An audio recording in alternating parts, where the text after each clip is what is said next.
This building is Seoul Education Museum. In here, you can see uniforms that Korean students wore and classroom stationaries in long ago.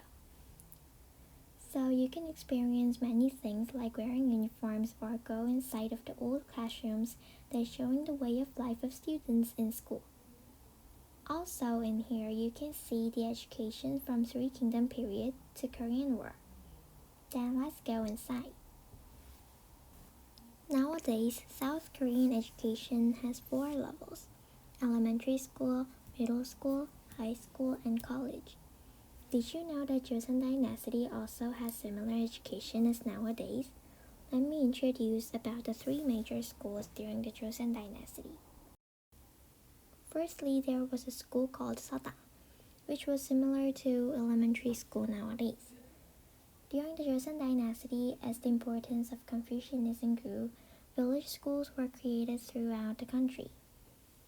Seodang was really established and disappeared because there were no certain conditions or regulations.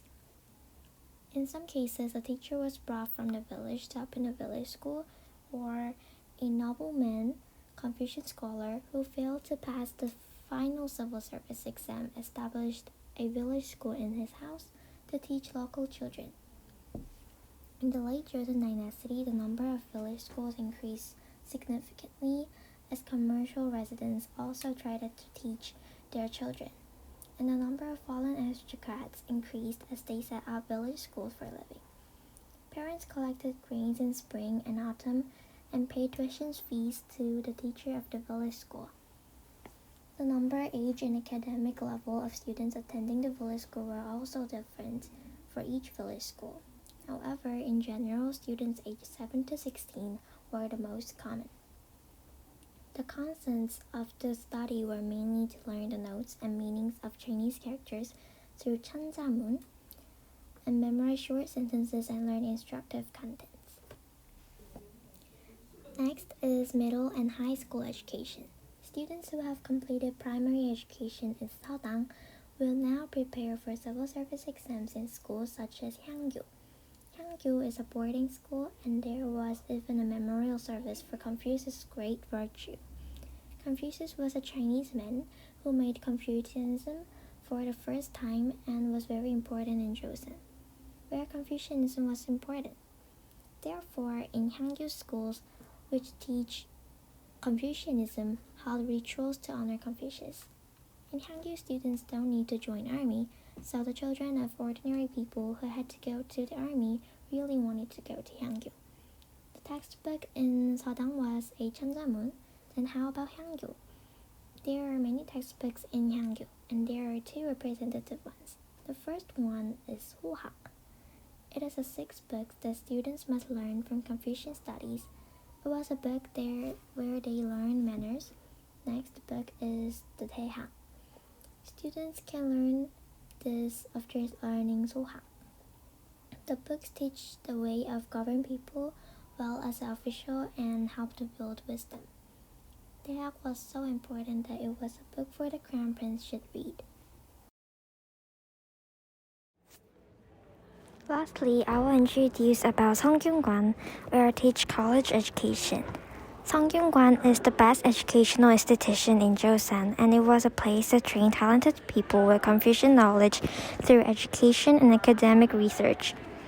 There were a total of 200 students, and Seongyungwan held a memorial service for scholars who contributed greatly to the development of Confucianism, just like Hangyu.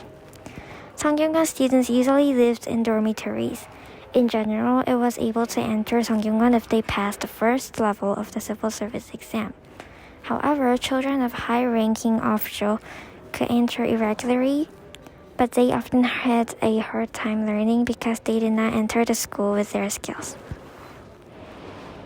How was the daily life of Seongyungwan students?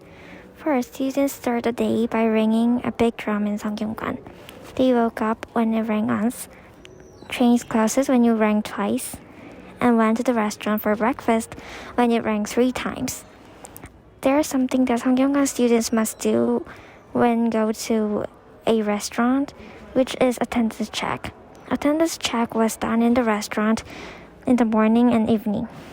and if they write their name before entering their restaurants, they get points. This score should be over 300 points to take the civil service exam. So, the Sanggyonghan students kept a regular attendance check. At 10 a.m., they gather in the lecture hall Myeongyundang. Depending on skill, students take classes divided into 2 classes. At 10 p.m., they go to bed with a slogan, but if they wanted to study more, they sneaked out of the room and opened a book under the moonlight. Why do Sanggyonghan Confucian scholars study all night long? The reason why they studied so hard was because there were only about 33 people who could pass the final exam in the past. So, the exam was so competitive. The education that comes down to this day seems to be always necessary and important as the time changes. Therefore, my explanation is over. Did you have an interesting time? Education was considered as an important thing for humans through the history. I hope you can visit the Seoul Education Museum sometimes. Thank you.